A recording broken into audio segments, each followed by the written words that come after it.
राधे राधे गुरुजी। IPhone का नाम सुना है? तो महाराज जी ने सेब को खाया और खा के चेले को पकड़ा दिया। ये रहा तेरी फैक्ट्री का सैंपल। ओ, जो हमारा गर्भाशय होता है महिलाओं का, वो डैमेज होने की संभावना हो जाती है। ऐसे इलॉजिकल स्टेटमेंट्स की वजह से एक बाबा आजकल बहुत वायरल हो रहे हैं, जिनका नाम है अनिरुद्धाचार्य महाराज उर्फ पूकी बाबा। उसने कहा महाराज जी दूध गाय भी देती है, दूध भैंस भी देती है। मैंने कहा तुमने अपनी माँ का दूध पिया है कि बहन का दूध पिया है? अरे कहना क्या चाहते हो? इनके ऐसे इलॉजिकल और कंट्रोवर्शियल स्टेटमेंट्स की वजह से लोग इन्हें भरपूर ट्रोल कर रहे हैं। ऐसे फॉल्स स्टेटमेंट्स की वजह से महाराज को कई बार माफी भी मांगनी पड़ी। कभी कोई अनर्थ करना हो तो विचार करके करिए। अब दोस्तों ये सब कुछ देखकर आप महाराज को इलॉजिकल घोषित कर दें, उससे पहले जरा रुकिए, क्योंकि अभी तक आपने महाराज की सिर्फ एक ही साइड देखी है। दोस्तों शुरू में मुझे भी ये लग रहा था कि महाराज बहुत इलॉजिकल बात करते हैं, लेकिन जैसे जैसे मैंने इनके ऊपर रिसर्च करना शुरू किया, वैसे वैसे मुझे इनकी दूसरी साइड का पता चला।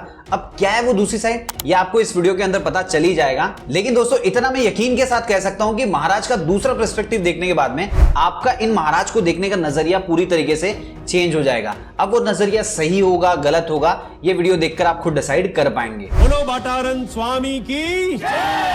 पर सिर्फ महाराज ही नहीं, आज के वीडियो में हम कुछ मौलवी और फादर के स्टेटमेंट्स भी देखेंगे और डिसाइड करेंगे कि क्या वो स्टेटमेंट सच में लॉजिकल है, फिर तीसरी बार पूछेगा मां कुंता तकुलु फी हाथ, या फिर कंप्लीटली इलॉजिकल। लेकिन दोस्तों उससे पहले आपसे एक छोटी सी रिक्वेस्ट है, अभी तक आपने वीडियो को लाइक नहीं किया तो प्लीज लाइक कर दीजिए और नीचे कमेंट बॉक्स में लिख के बताइए इस वीडियो को आप कहां से देख रहे हैं, ताकि मैं आपको दिल से थैंक्स बोल सकूं। तो चलिए दोस्तों सबसे पहले बात करेंगे अनिरुद्धाचार्य महाराज की। दोस्तों मुझे बताओ 3 में से 1 माइनस करें तो कितने बचते हैं? अब इसका आंसर तो हम 1-2 सेकंड में दे सकते हैं, लेकिन महाराज के हिसाब से ये कैलकुलेशन बहुत ही कॉम्प्लिकेटेड है। इस संसार में ऐसा कोई नहीं है जिसके नाम में राम ना हो। कितने अक्षर हैं आपके नाम में? 3 को 4 से गुणा करो, कितना हुआ? 12 में 5 और जोड़ दो, 17 में 17 और जोड़ो, 34 में 8 का भाग दो, 32, कितना शेष बचा? 2। वही तो राम है, 2 अक्षर का प्यारा नाम। वैसे देखा जाए तो महाराज की शायद मैथ्स के साथ साथ जनरल नॉलेज में भी लॉजिक नहीं है। सूर्य उदय पहले कहाँ उगता है? उदय सबसे पहले हमारे भारत में इस क्षेत्र में, नागालैंड इत्यादि पूर्वी क्षेत्र है ना वो, इसलिए उस तरफ सबसे पहला सूर्योदय होता है। इनफैक्ट इन्होंने तो एक बार ये भी कहा था कि जो बिस्किट हम खाते हैं वो जहर है। बिस्किट का मतलब क्या है? Whisky kit. विष मतलब जहर की किट। लेकिन जब प्रसाद बांटने की बारी आती है तो महाराज बिस्किट को ही याद करते हैं।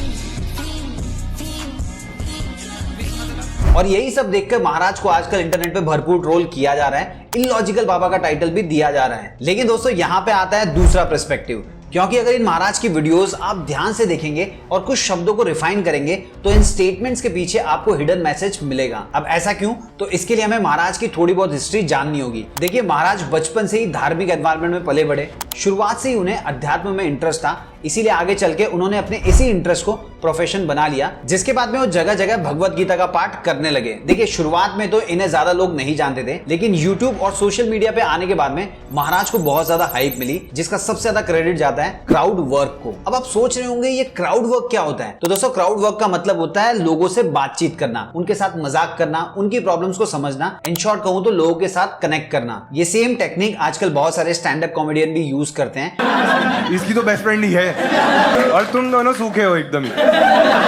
क्या है? सेकंड बेस्ट फ्रेंड है उसका ये। तो क्या तुम्हें भी मिलता है क्या कुछ? ऐसे क्राउड वर्क से कुछ कॉमेडियन ने लोगों का दिल जीता तो कुछ बुरी तरीके से कंट्रोवर्सी में फंस गए। और दोस्तों ऐसा ही कुछ महाराज के साथ भी हुआ। अब तक हमने जितने भी महाराज के वीडियोस देखे वो इसी क्राउड वर्क का हिस्सा थे। जैसे कि अगर मैं आपको एग्जांपल के हिसाब से बताऊं तो एक जगह पे महाराज ने कहा था कि इंडिया में सबसे पहला सूर्योदय नागालैंड में होता है, जबकि गूगल पे आप इसका जवाब ढूंढेंगे तो आपको अरुणाचल प्रदेश मिलेगा। लेकिन दोस्तों जब आप नागालैंड का सनराइज गूगल करोगे तो आपको वही टाइम मिलेगा जो अरुणाचल प्रदेश का टाइम होता है। मतलब ज्योग्राफी की बुक के हिसाब से नागालैंड का आंसर गलत हो सकता है, लेकिन उस वक्त प्रैक्टिकली महाराज सही थे। इवन 70 से 17 वाले मीम का एग्जांपल ले लो तो वो वीडियो भी लॉजिकल लगता है। 70 में क्या जोड़े कि 17 हो जाए?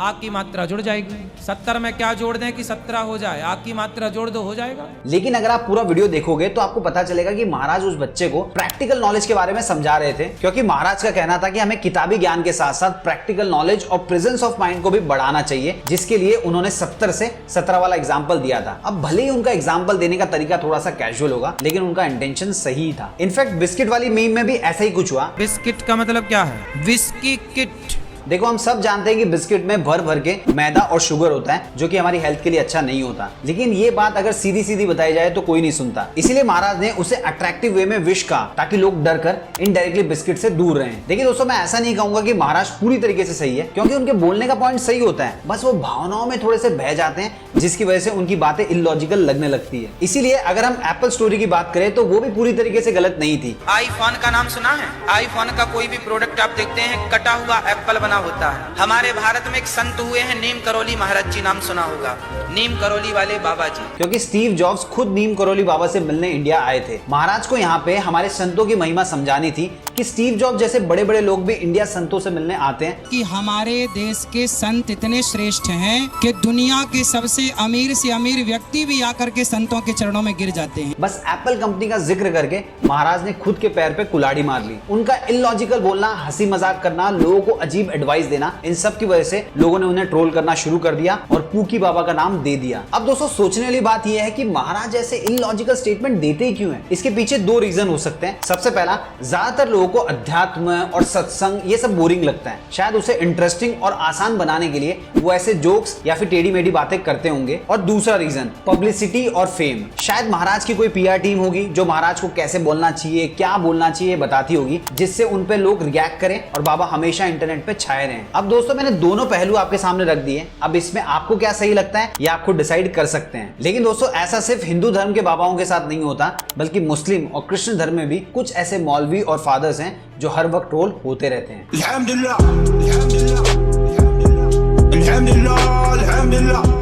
ये है डॉक्टर जाकिर नायक। वैसे तो ये इस्लाम के उपदेशक हैं, लेकिन हिंदू धर्म से इन्हें कुछ खास ही लगाव है, क्योंकि लगभग हर दो स्पीच के बाद ये हिंदुओं की बुराई करते रहते हैं। ये बाद में कुछ चंद सालों बाद हिंदू एक मजहब बन गया, हिंदू एक मजहब था ही नहीं। वैसे पेशे से ये डॉक्टर हैं, लेकिन इनका ज्यादातर वक्त हॉस्पिटल में कम और सलाखों के पीछे ज्यादा गुजरता है, क्योंकि इन पे जब नफरत फैलाने और आतंक को सपोर्ट करने का आरोप लगाए गए तब पकड़े जाने के डर से ये इंडिया से भाग गए। इनफैक्ट इनके जैसे एक और मौलवी है शादाब खान, क्योंकि इन्होंने भी ऐसे ही कुछ कॉन्ट्रोवर्शियल स्टेटमेंट दिया था जिसकी वजह से इनके ऊपर कानूनी कार्रवाई हुई थी। पैसा भरते, कचरे का टैक्स भरते, तेरे मुंह पे और महीने के 60 रुपए मारेंगे, लेकिन कचरे की उठाइए तू डालेगा, हमारी बहन बच्चियां कचरा उठा करके नहीं डालेगी। वैसे दोस्तों इन्होंने अपने स्टेटमेंट के जरिए कचरा उठाने वाले लोगों को टारगेट किया था। उस स्टेटमेंट के बाद में सभी लोग इनसे नाराज हुए, यहाँ तक कि इनके खिलाफ एफआईआर भी दर्ज हुई थी। ये मामला बाद में इतना बढ़ गया कि मौलवी जी को मीडिया के सामने आकर माफी मांगनी पड़ी। मैं आपसे फिर एक बार हाथ जोड़ के पूरे समाज और सफाई कर्मियों से दिल से इल्तिजा करता हूँ, मुझे माफ करे और शुक्रिया का मौका दे। अब आखिर में बात करते हैं प्रॉफिट बजिंदर सिंह की। इन्होंने तो सारे बाबाओं का ड्रेस कोड ही चेंज कर दिया। दोस्तों वैसे आपको जानकर हैरानी होगी कि ये बजिंदर सिंह असल में हिंदू है, लेकिन जब इन्हें मर्डर केस की वजह से जेल में जाना पड़ा तब इसी दौरान इन्होंने क्रिश्चियन धर्म को अपना लिया। जेल से बाहर आने के बाद में इन्होंने खुद को प्रॉफिट घोषित कर दिया और इनका ऐसा दावा है कि इनके पास बहुत सारी पावर है जिससे बड़ी बड़ी बीमारियों को ठीक कर सकते हैं। यहाँ तक कि इनके पास इतनी पावर है कि ये कैंसर को भी ठीक कर सकते हैं। ये कैंसर तूने डाला है? हाँ जी। छोड़ेगी इसको? नहीं।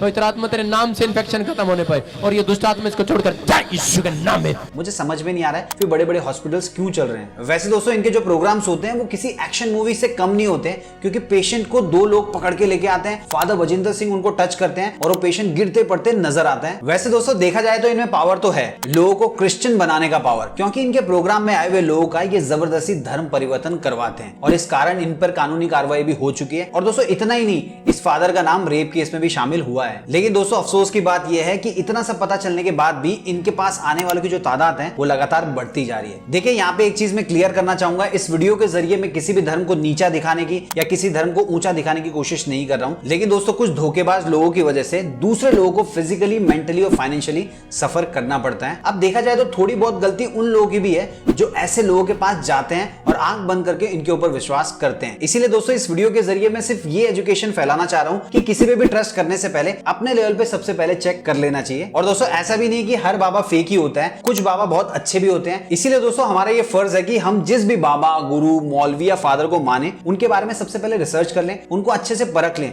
उसके बाद में उन पे भरोसा करें, आंख बंद करके भरोसा ना करें। क्योंकि दोस्तों कुछ ऐसे भी फेक लोग होते हैं जो हमारी श्रद्धा का गलत फायदा उठाते हैं। अगर आपको भी ऐसे लोगों के बारे में जानना है तो इसके ऊपर मैंने अलग से वीडियो बनाया हुआ है, वीडियो आप स्क्रीन के ऊपर देख पा रहे होंगे, उस पर क्लिक करके आप चेकआउट कर सकते हैं। उम्मीद आपको वीडियो पसंद आया होगा। अगर वीडियो पसंद आया वीडियो को लाइक कीजिए, चैनल को सब्सक्राइब कीजिए। मिलते हैं दोस्तों अगले वीडियो में फिर एक इंटरेस्टिंग टॉपिक के साथ।